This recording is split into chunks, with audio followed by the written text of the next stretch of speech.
Merci Linda. Donc oui, je suis Benjamin Palmars Pardon, si tu arrives à tenir ta représentation en moins de 10 minutes, ça serait bien. je Merci, vais faire mon possible. merci. Donc je fais partie de l'Institut scientifique des services publics en Belgique, qui est un des partenaires du WG Africa. Et donc je vais montrer une application d'utilisation des données Copernicus au Burkina Faso. C'est un travail qui a été, je vais juste faire ça, qui a été principalement réalisé par David Van Rossum, qui a fait un stage dans mon équipe l'an passé pendant quelques mois. Et l'objectif du stage était de développer une méthode gratuite et open source pour le suivi des retenues d'eau au Burkina Faso en utilisant les données d'observation de la Terre. Alors, l'étude n'a pas été portée sur tout le Burkina Faso, mais sur le bassin versant une des rivières principales du Burkina Faso, à savoir le Nakambe, aussi appelé la Volta Blanche. Alors, rien que dans ce bassin versant, on retrouve environ 900 retenues d'eau. Donc, quand on parle de retenue d'eau, ce sont des petits lacs artificiels qui ont été créés par l'érection de petits barrages ou de digues. La plupart font moins de 20 hectares en surface. Et ils sont peu profonds, ce qui fait qu'ils sont sujets à des risques d'assèchement en période sèche. Et à l'opposé, on peut avoir au Burkina Faso des précipitations assez importantes, ce qui entraîne donc en fait des grandes variations du contenu en eau de ces retenues d'eau, des grandes variations sur des échelles de temps assez courtes. Alors ces retenues d'eau sont utilisées principalement pour la production agricole, notamment pour les cultures irriguées, pour le maraîchage également, pour l'abreuvement du bétail, et également pour la pêche et l'approvisionnement en eau potable. Alors, il y a différents problèmes qui sont liés à ces retenues d'eau. Donc, déjà, une grande dépendance à la météo, comme je viens de l'expliquer. Un autre problème naturel, c'est qu'il y a beaucoup de sédiments qui proviennent de l'érosion de tout le bassin versant, et qui viennent se déposer dans les retenues d'eau, ce qui fait qu'il y a un ensablement des cours d'eau et de ces retenues d'eau. Il peut y avoir aussi une diminution du niveau de ces lacs à cause de la surexploitation des ressources en eau. Cette eau peut aussi être polluée par des produits phytosanitaires comme les engrais provenant de l'agriculture. Et du fait de ces différents problèmes, il peut aussi y avoir des conflits entre les utilisateurs. Alors ici, on voulait développer une méthode assez simple pour faire le suivi des ressources en eau pour chaque retenue d'eau de manière individuelle. Il y avait certains challenges liés à cette tâche. Déjà, on voulait avoir un outil qui puisse être utilisé par les utilisateurs locaux qui ont parfois des capacités informatiques assez limitées. Alors, si on considère des régions assez grandes et une évolution sur un temps assez long, on doit traiter des grandes quantités de données. Comme j'ai expliqué également, il peut y avoir des variations rapides du niveau de l'eau sur des échelles de temps assez courtes, ce qui fait qu'il faut avoir une bonne résolution temporelle dans les données traitées. Et avec l'observation de la Terre, bon, on a une donnée assez facilement sur la surface des retenues d'eau, mais pas sur le volume. Et également, il faut prendre en compte la présence de nuages sur les images satellites. Alors, une solution qui a été testée, c'était utiliser les données Sentinel-2 dans le Copernicus Dataspace Ecosystem qui a été présenté par Michel juste avant, et utiliser en particulier le Jupyter Lab associé à ce Dataspace Ecosystem et développer des scripts Python pour l'analyse de données dans ce Jupyter Lab. Alors c'est ce qui a été fait donc par David qui a dans un premier temps déjà subdivisé le bassin versant en une grille qui permettait de traiter des régions plus petites comme premier test. Il a utilisé l'API OpenIO qui est fournie dans le Jupyter Lab du Dataspace Ecosystem.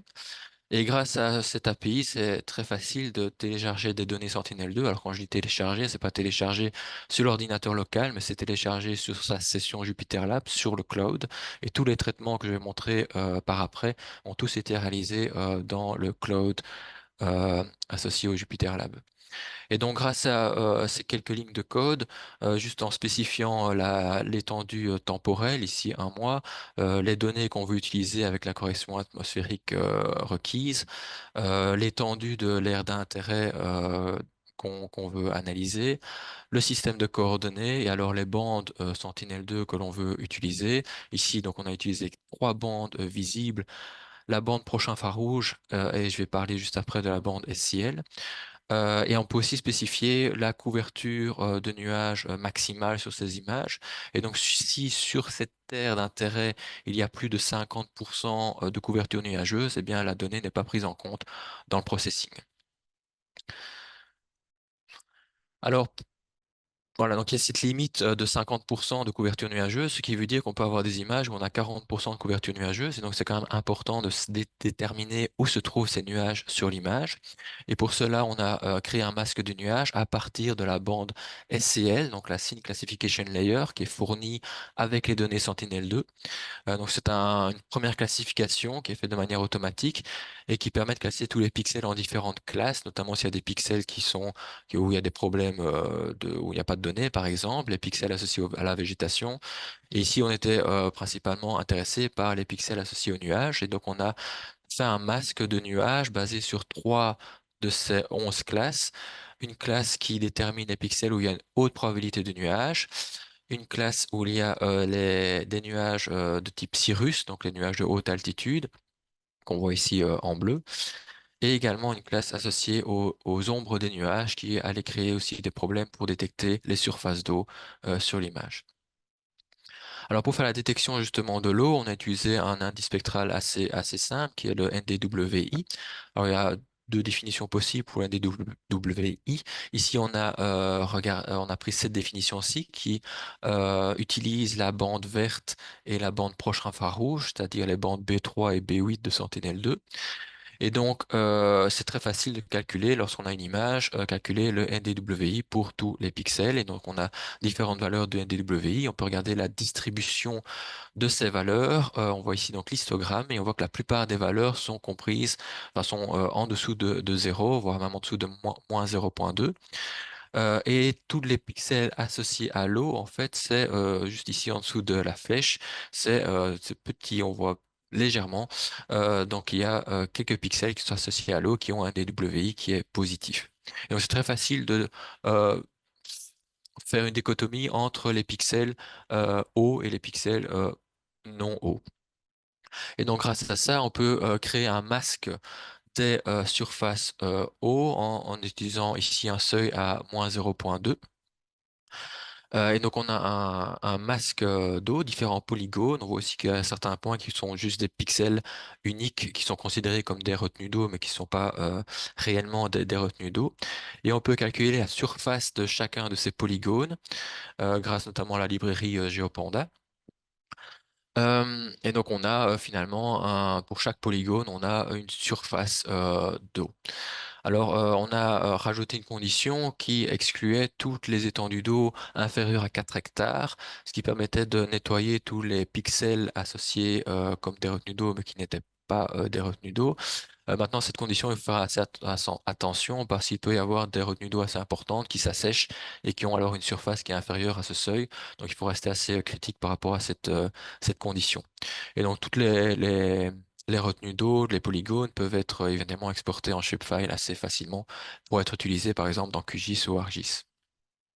Alors une fois qu'on a une méthode pour calculer une surface d'eau, une retenue d'eau, on peut regarder l'évolution de ces retenues dans le temps. Ici, on a pris une durée, une période d'1 an. Et on a aussi ici utilisé le masque de nuage qui avait été calculé auparavant pour regarder s'il n'y avait pas une intersection entre ce masque de nuage et les surfaces d'eau. Étant donné que si on a un nuage qui recouvre à moitié la surface d'eau, ben, on va avoir une diminution de la surface de l'eau, donc une diminution du contenu en eau, alors qu'en réalité c'est juste un nuage qui provoque cette diminution. Et donc il faut exclure ces cas-là du suivi temporel du contenu en eau des différents contenus. Et donc on peut à nouveau exporter cette évolution en shapefile et en CSV. Donc ici c'est un exemple où chaque ligne correspond à une retenue d'eau et alors on a une valeur de surface pour toutes les dates disponibles où on a des données Sentinel-2. Voici ici un exemple où on a pour une retenue d'eau, donc on voit ici à gauche l'évolution avec différentes couleurs qui correspondent aux différentes étendues et donc aux différentes dates. Et à droite, le graphe de l'évolution du contenu en eau, ou plutôt de la surface d'eau. Lorsque la surface est équivalente à zéro, cela ne veut pas dire que le lac est vide, mais en fait, ça correspond aux images pour lesquelles il y avait trop de nuages pour être pris en compte. Donc ça, c'est quelque chose qui doit être nettoyé par la suite. Mais on voit clairement donc cette tendance avec une diminution du contenu en eau pour atteindre un minimum vers la période de mai et puis une augmentation pour atteindre un maximum vers octobre-novembre. Ici, un autre exemple où on retrouve la même tendance avec une augmentation ici un peu plus rapide du contenu en eau. Donc voilà, ici c'était une première méthode assez simple et on voulait qu'elle soit simple pour mesurer le contenu en eau ou la surface en eau pour les différentes retenues d'eau dans cette région-là du Burkina Faso. Donc les premiers résultats sont assez prometteurs et on voit qu'on peut faire une implémentation assez facile dans le Copernicus Dataspace Ecosystem. On voit également que grâce à Sentinel-2, on a déjà une bonne couverture temporelle qui permet vraiment de voir déjà les variations. Euh, Tout ce que je vous ai montré, ça concerne donc les surfaces. On n'a pas encore de données sur le volume. Alors il y a différentes méthodes pour avoir une donnée sur le volume. Je ne vais pas ici rentrer dans un détail par manque de temps. Mais et alors une prochaine étape sera évidemment de opérationnaliser la méthode et l'automatiser sur enfin sur une plus grande région, sur tout le bassin versant, et voir comment on peut aussi avoir une mise à jour finalement des courbes en eau à chaque nouvelle donnée Sentinel-2 acquise, et voir comment on peut implémenter ça aussi au niveau local. Et donc, je vais m'arrêter ici. Je ne sais pas si j'ai tenu le temps pour les 10 minutes requises. Oui, parfaitement. Merci beaucoup, Benjamin.